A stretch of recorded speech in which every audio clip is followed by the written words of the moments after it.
Hello YouTube, this is Pork again, and if you're watching this, well, this is my first video. Gonna be a tutorial mostly about motherboards and the internal computer components. I'm gonna go into great detail about the parts and stuff, mainly the guts that runs your computer, with the only exception of the power supply. So, let's get started.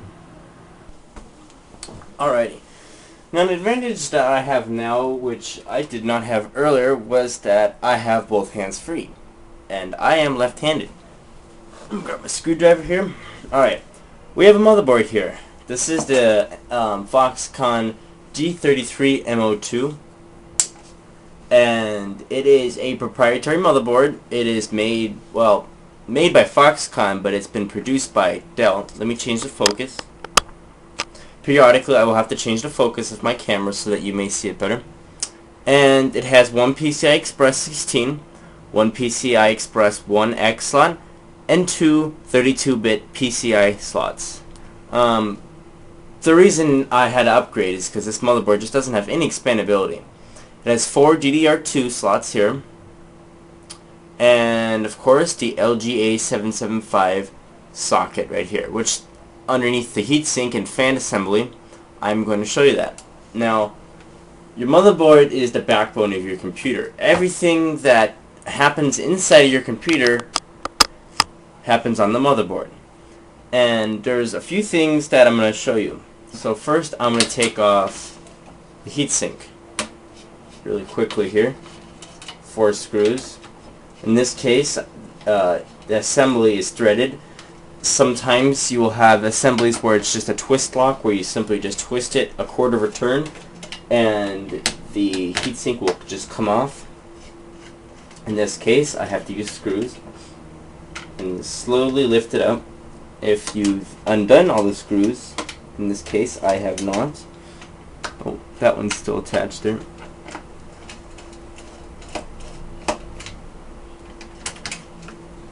Should slowly lift up, and your processor is right there. Okay, so set that aside. There is your processor, which is an LGA775. In this case, this is a, I believe, Pentium dual core. It will say right on top of the processor if you remove the thermal paste. And now we can see a broader view of a processor and the assembly with it off. This right here is called your North Bridge heatsink. Now, the North Bridge connects the CPU with the RAM and the PCI Express, which is this right here for your graphics card. So it links these two. The South Bridge links all of the other miscellaneous things, such as what am I going to say?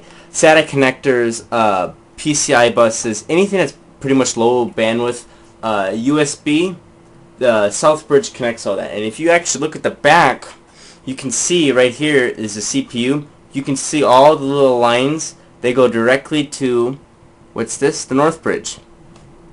So, all of the data, which travels from the processor, goes over to the North Bridge over what's called the front side bus. Now, the front side bus is the bus that runs between the processor and the North Bridge, like I just said. And this is how the processor is rated. And each processor has a multiplier, and that multiplier is multiplied, like the reason why they call it a multiplier, by the front side bus. And then the clock speed of the processor can be calculated using that. Now, with Intel's newer motherboards, there is no more front side bus. They've pretty much killed it. Now with the Core i7 series, or I should say not series, generations, because the Core i5s and the Core i3s, I believe, use it. They use what's called a QPI, or a Quick Path Interconnect. It's similar, but now the memory controller is not on the North Bridge, it is now on the processor. So, I'm going to show you how to change your processor. Now, luckily, on hand, I do have another processor, if I can find it. If you guys could give me a sec. Oh. I believe that's it. I thought I had two. But I have two older processors, which are socket 478. As you see, they are pin chips. They have pins, so they are an older style. and this is what they look like. And when you hold it, you're going to want to hold it by the edges, and you're not going to want to touch the pins because the pins are very fragile, and you break one, you pretty much kill your computer component here, your processor. So now I'm going to switch back over, and now let's just pretend that, you know, we have another processor.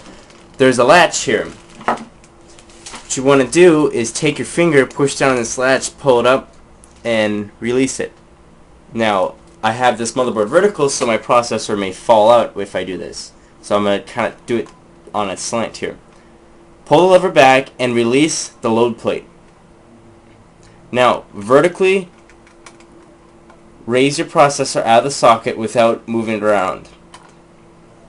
As you can see, the pins are not on the CPU or the processor, but they are actually on the socket. These little pins in here, which is why they call it LGA, or land grid away. The processor itself is actually barren. There's nothing on it. Okay, so putting this back down, let me change the focus on my camera. Just give you a closer look there.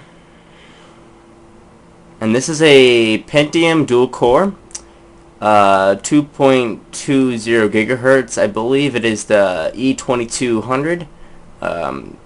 Yep. So it's a mid-range. This was originally, well, was the high end of the Pentium when Pentium was high end. But now pretend this is our replacement. So what we would do is we would open back up our load plate. Open up our load plate like so. And it's going to be hard to do this. I'm going to turn it around so that the load plate is facing down. Turn on the load plate. Now there's a notch on the processor. You see that notch right there? And the notch on the other side? That notch corresponds with two notches inside of the socket. That notch right there and the notch right there.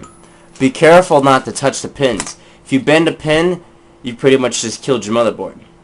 Same consequence as if you bent a pin on a pin grid array chip, such as this. This will not fit in the socket because it's, well, it's pin grid array.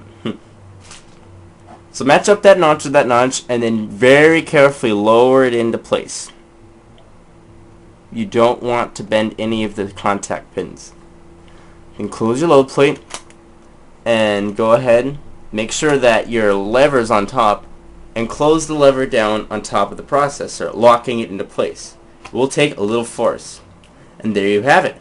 Put your thermal paste right there, a little dot will do, and you're good to go. Okay. Let's see, how much time do I have? Okay, I got a little bit of time left. Now, your memory. This is DDR2, and these are the slots they look like. They're called DIMM slots, which if you see here, this is called a DIMM, or a dual inline memory module, because there is, I don't know what they call them, but it's dual-sided basically, dual inline memory module. I really gotta look that one up of what they call that, what they store the data on, the little silicon wafers. Okay, to install your RAM, you must put your motherboard on a flat surface, because this will require some pressure. Simply open it up, and RAM is of course very sensitive, so you want to hold it by the edges, and you don't want to touch anything because you may discharge electricity and break it. And open up the slot which is closest. Now this is if you're running dual channel memory. If you're running tri-channel memory, the setup may be different. And well, for this motherboard and most motherboards, it's the socket closest to the processor, and then the second socket in the same color. So open up your slot, and there's a notch right here, right in the middle, and you want to match this up with the corresponding notch inside of the socket. Once you have that, put one finger here, put one finger here, and press down until it locks into place. It will take some force. When you hear that click, you're good to go. Make sure the other side clicks as well. That's a common mistake. And that's it. Your RAM is in place and ready to go. Now, there's a lot more I want to talk about, but I only have so much time to show you. So, I'm probably going to be releasing a part 2 to this video. So, you guys can check that out. and check out my channel because I will be releasing more, and I will be more than happy to teach you guys more about this stuff. So stay tuned, and I'll be releasing more soon. Alright, peace out.